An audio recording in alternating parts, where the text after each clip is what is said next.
नमस्कार दोस्तों, मैं Akash Shekhawati group of institution Sikar में आप सभी लोगों का स्वागत करता हूं। आज हम बात करने वाले हैं बीटेक की एक ऐसी ब्रांच के बारे में जिसको अक्सर लोग ट्रेडिशनल ब्रांच के नाम से जानते हैं। लड़कियां जिस ब्रांच में एडमिशंस लेने से घबराती हैं, पर दोस्तों अब रूप बदल चुका है।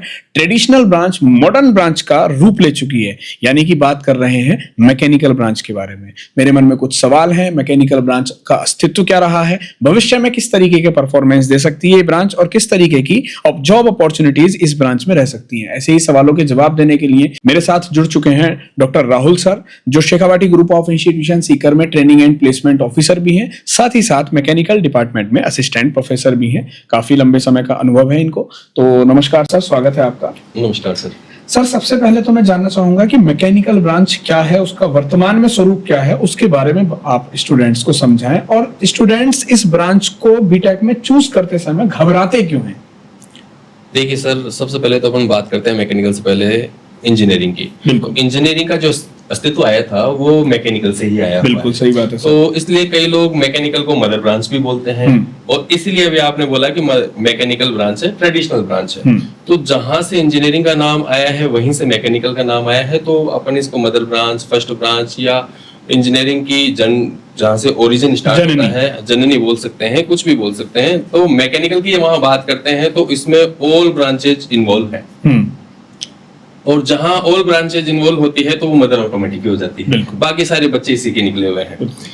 अब अपन बात करते हैं कि मैकेनिकल ब्रांच लेने से पहले लोग थोड़ा घबराते क्यों हैं, लड़कियां इस ब्रांच को क्यों नहीं ले पाती है। मैकेनिकल एक्चुअली क्या है, इंजीनियरिंग की वो ब्रांच है जिसके अंदर सारी ब्रांचों का समावेश दिया हुआ है।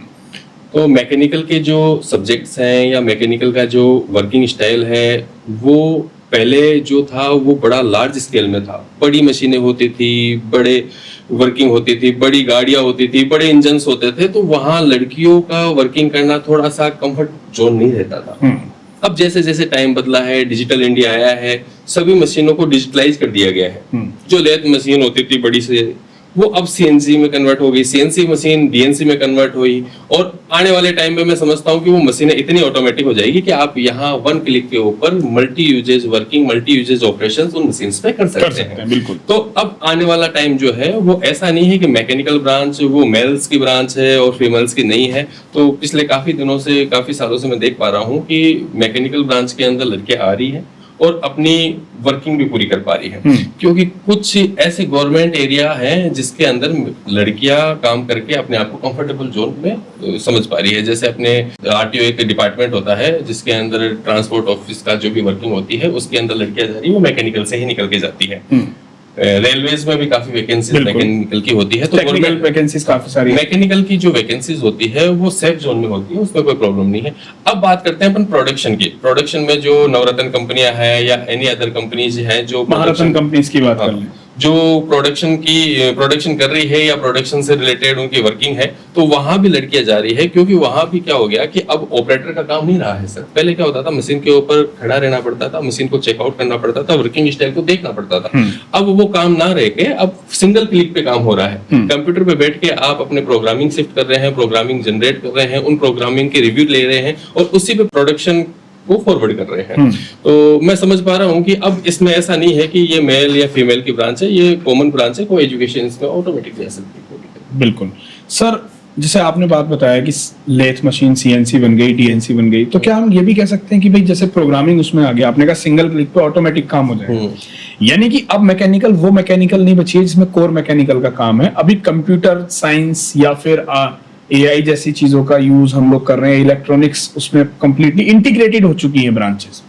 देखिए सर, अपन एआई की जिनकी बात करें तो एआई और डिजिटल चीजें या कंप्यूटराइज चीजें, लेकिन मैकेनिकल ऑलरेडी सॉफ्टवेयर पर चल रहा है। लोग इसको समझ भी नहीं पाते, लोग केवल मशीनरी की बात करते हैं। मैकेनिकल के अंदर 9 सॉफ्टवेयर चलते हैं। उसमें ऑटोकैड है, प्रोई है, कैटिया, एनसिस है, वो डिफरेंट टाइप्स के कोर्स है। बच्चे केवल आते हैं, क्लासेस लेते हैं, अपनी डिग्री पूरी करते हैं, कंपनी में प्रोडक्शन में लग जाते हैं। लेकिन यदि वो थोड़ा सा टेक्निकल लाइन में, डिजिटल लाइन में जाए और वो सॉफ्टवेयर सीखते हैं तो आज से 25-30 साल पहले से ही ये सॉफ्टवेयर चल रहे हैं और बिल्कुल। अमेरिका और फ्रांस जैसी कंपनियों ने इन्होंने इन सॉफ्टवेयरों को डेवलप किया है, इस पे काम हो रहा है। लेकिन लोगों की जो थिंक ये बनी हुई है कि नहीं, अपने को मैकेनिकल लेना है तो अपने को मशीन वर्किंग ही करना पड़ेगा। ऐसा नहीं है, मतलब कंप्लीटली मिथ है। हाँ, मिथ बना हुआ है। मैं पिछले 2011 से टीचिंग लाइन में हूँ और मैं देख पा रहा हूँ कि काफी लड़कियां ये सोच के ही इंजीनियरिंग में नहीं आ पाती मैकेनिकल में, कि मैकेनिकल ब्रांच तो यानी कि मशीनें उठानी पड़ेगी। हाँ, मशीनों के साथ करना पड़ेगा या काम। फिर बड़े काम है, हम कैसे कर पाएंगे, हमें तो कंप्यूटर से रिलेटेड वर्किंग चाहिए। तो एआई तो मान लो पिछले 6-7 सालों में डेवलप हुआ है, इससे पहले भी हमारे सॉफ्टवेयर डेवलप थे सर, सॉफ्टवेयर पे काम होता था, डिजाइनिंग का काम पहले भी सॉफ्टवेयर पे होता था, आज भी सॉफ्टवेयर पे होता है। जनरली एक मिथ बना रखा है कि मैकेनिकल ब्रांच लेने का मतलब है कि आपको मस्कुलिन पावर की नीड पड़ेगी, फेमिनिन पावर उसमें काम नहीं कर सकती। ये कंप्लीटली मिथ है। बिल्कुल बिल्कुल। चलिए, बहुत अच्छी बात है सर। अब मैं एक और सवाल करूंगा कि सर आप कृपया स्टूडेंट्स को ये भी बताएं कि मैकेनिकल के स्कोप क्या क्या है। सर मैकेनिकल के मैं पिछले 1 साल से ट्रेनिंग एंड प्लेसमेंट ऑफिस में लगा हुआ हूँ।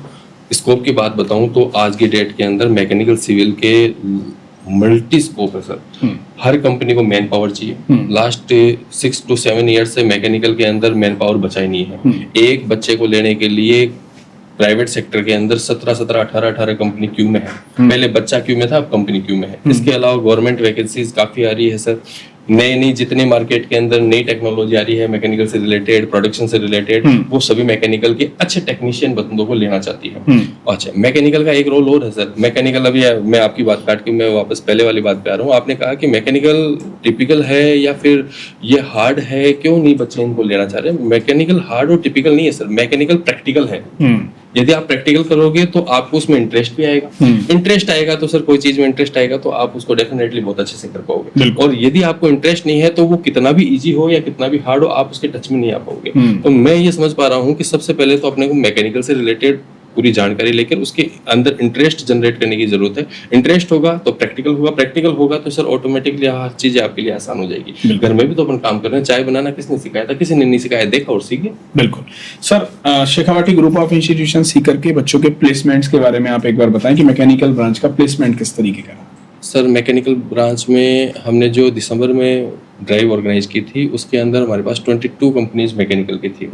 और जो स्टूडेंट्स हमारे पास आ पाए थे वो उन एक स्टूडेंट का एक कंपनी से ज़्यादा में प्लेस हुआ था। तो बच्चों को चूज करने का ऑफर मिल गया था कि मैं कौन सी कंपनी में जाऊं, कौन सी में नहीं जाऊं। उनको एरिया और सैलरी ये उनके बिहाव पे मिलने लग गई थी, कंपनी के बिहाव पे नहीं, क्योंकि स्टूडेंट कम थे मैकेनिकल के और कंपनी ज़्यादा थी। और आज भी अभी हम अगस्त में करवाने चाह रहे हैं, तो मेरे पास जो कंपनियों की लिस्ट बनी है वो मैक्स टू मैक्स मैकेनिकल और सिविल इलेक्ट्रिकल के बच्चों की बनी है।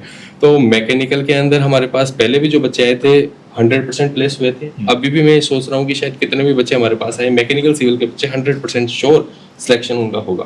फिर मैकेनिकल के बच्चे अपने को मार्केट में कम इसलिए भी मिल पा रहे हैं सर, क्योंकि रिमेनिंग कुछ गवर्नमेंट वैकेंसीज आ गई है, उनमें बच्चे लग चुके हैं। क्योंकि गवर्नमेंट में भी इसमें अब कंपटीशन नहीं बचा है, क्योंकि पिछले 10 सालों से कंप्यूटर का एआई का मार्केट आने की वजह से मैकेनिकल में बच्चे थोड़े कम हो गए थे, तो अपना स्कोप बहुत बढ़ गया है। तो मैं समझ पा रहा हूँ कि यदि आज कोई मैकेनिकल लेता है तो आने वाले 3-4 सालों में उसके पास में अच्छे ऑफर्स रहेंगे, अपॉर्चुनिटी के बहुत बढ़िया ऑफर उसको मार्केट में मिल सकते हैं। बिल्कुल सर। पब्लिक सेक्टर यूनिट जैसे भेल, गेल, रेल, IOCL, इन सारी कंपनीज को लेकर आपका क्या सोचना है कि किस तरीके की डिमांड आने वाले 4 से 5 साल में मैकेनिकल ब्रांच की रहेगी? जिन महारत्न कंपनियों की आप बात कर रहे हो उनमें सब में ही प्रोडक्शन का काम होता है, और जहां प्रोडक्शन का काम होता है सर, मैं समझ पाता हूं वहां पे मैकेनिकल की ऑटोमेटिकली रिक्वायरमेंट हो जाती है। तो जिन भी कंपनियों के नाम आपने लिए हैं उनमें सब में मैकेनिकल की रिक्वायरमेंट रहेगी, लेकिन उनमें एंट्री के लिए अपने पास 2 से 3 ऑफर होते हैं। उसमें क्या होता है, गेट के थ्रू बचा जा सकता है। यदि डायरेक्ट एंट्री भी निकालते हैं, डायरेक्ट एंट्री में अपने पास थर्ड पार्टी पेरोल होता है, उसमें बच्चा कुछ टाइम तक वहां पे ट्रेनिंग बेस पे रहता है, कुछ टाइम पे पेरोल बेस पे रहता है, उसके बाद में उसका परमानेंट बेस पे लिया जाता है, वेंडर बेस पे। तो उसमें क्या स्लॉट बनाए हुए हैं, बच्चा जो गेट क्वालिफाई नहीं कर पाता है उनको हम अदर चैनल के थ्रू एंट्री करवा देते हैं। ठीक सर। अंत में जो बच्चे अभी 12वीं की परीक्षा पास कर चुके हैं साइंस बैकग्राउंड से, और अगर वो मैकेनिकल ब्रांच या किसी अनदर ब्रांच में भी बीटेक में एडमिशन लेना चाहते हैं, तो उन बच्चों को या गार्जियंस को आपका क्या संदेश है? देखो सर, मैं आपको क्लियर वे में कहूँ, ब्रांच कोई भी अच्छी और बुरी नहीं होती है। मैंने पहले भी काफी बच्चों को कहा है कि ब्रांच का चूज करना हमारे ऊपर या इंस्टीट्यूट के ऊपर नहीं है। सबसे पहले आपका इंटरेस्ट कहाँ है। बिल्कुल। सबसे पहले आपको अपना इंटरेस्ट देखना है। इंटरेस्ट जहां होगा वो ब्रांच, वो एरिया आपको डिसाइड करना है, वहीं आपको एडमिशन लेना है। मैं मैकेनिकल ब्रांच से हूं तो मैं आज मैकेनिकल की बात करूंगा, कोई सिविल का होगा तो वो सिविल की बात करेगा, लेकिन सबसे पहले बच्चे का इंटरेस्ट देखना है सर। लेकिन हाँ, मैं इतना जरूर कह सकता हूँ कि यदि कोई बच्चा मैकेनिकल लेता है तो मैं ये श्योर हूँ कि उसको यहाँ प्रैक्टिकल ऑफर बहुत अच्छा होगा। प्रैक्टिकल जहाँ होगा सर, काम करने का मजा आएगा, और जहाँ काम करने का मजा आएगा वहां पे ऑटोमेटिकली बच्चों की ग्रोथ होती है। चलिए, बहुत अच्छी बात है। तो आज हमारे साथ training and placement cell officer और assistant professor for mechanical department Shekhawati group of institution Sikar जुड़े हुए थे, जिन्होंने बहुत अच्छे तरीके से मैकेनिकल डिपार्टमेंट की कुछ बातों को मेरे साथ और आप लोगों के साथ साझा किया। उम्मीद करता हूं कि आगे भी हम लोग आपको ऐसे ही इन्फॉर्मेटिव वीडियो या पॉडकास्ट प्रोवाइड कराते रहेंगे। तब तक के लिए अपना ध्यान रखें दोस्तों। अगर आपने भी 12वीं की परीक्षा पास कर ली है और Shekhawati group of institution Sikar में आप लोग बीटेक की किसी भी ब्रांचेस में एडमिशंस लेना चाहते हैं, या तो कॉलेज की फ्री कैरियर काउंसलिंग का लाभ उठाएं, या फिर कॉलेज विजिट करें, या दिए गए नंबर पर संपर्क करें। धन्यवाद।